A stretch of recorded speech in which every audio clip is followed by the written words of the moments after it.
Well, for a start, you're going to die one day. On a lighter note, you'll end up being more fulfilled. There will probably be some difficult times, but in the end you'll be able to say, I went for it. Of course, there are some people who have an instinct for something and some others don't. But what does it mean to have an instinct for something?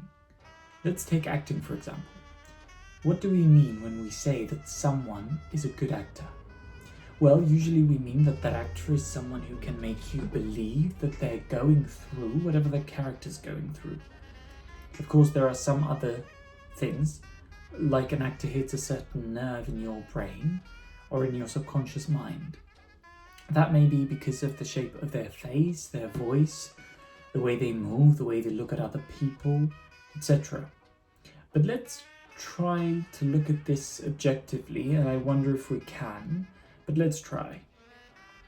So, qualities that make someone a good actor are a good voice, a strong, healthy body, emotional intelligence, the ability to let themselves be seen, to be vulnerable, and of course, practical skills and knowledge on acting. Let's take the voice, for example. A good voice is a strong, resonant voice that you can use to express yourself clearly.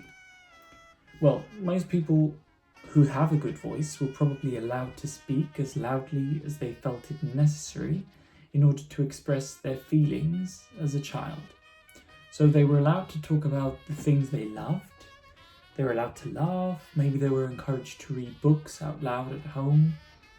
They might even have been encouraged to sing in the car when their favourite song came on. Some people might have had singing lessons from an early age, or they might have been acting from an early age.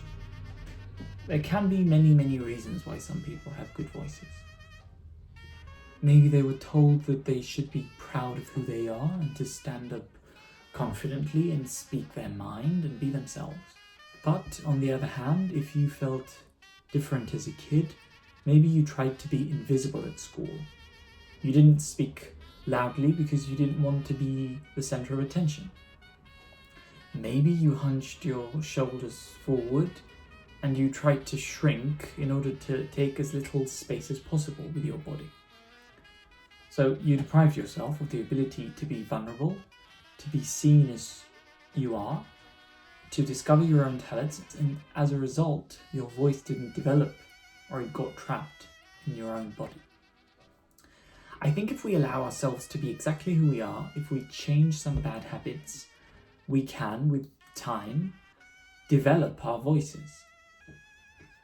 Okay, let's take a look at emotional intelligence now.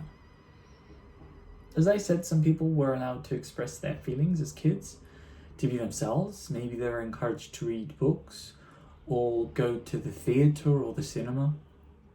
Maybe they had the time or the money to go to therapy and talk about their worries. Maybe you were told to pay attention to other people, to listen deeply, to not judge so quickly. So you were able to develop all of that through the years. Maybe some other people were told to fit in, to not be themselves because that'll get them in trouble, or that it won't get them anywhere. So you start judging yourself all the time, and you start judging other people too because of that. And you don't listen so deeply because you think you know what is right and what is wrong, and that people are either good or bad. So you won't let yourself be seen, you don't let yourself to actually listen, and then it's difficult to be an actor because you're judging the characters you're asked to play, you have preconceived ideas about them, and you don't discover anything. You just go with stereotypes. And then your portrayal of the character is boring and untrue. But if you open yourself up, if you have patience, you can develop all those things that are needed for whatever it is you want to do. And you can develop an instinct for it. It might take 3 or 5 or 10 years.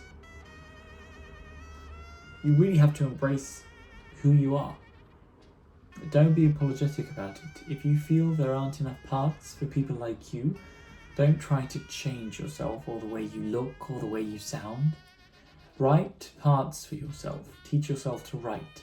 There are numerous books out there on writing screenplays and plays. Imagine how many parts there would be for people like you if people like you wrote plays and screenplays.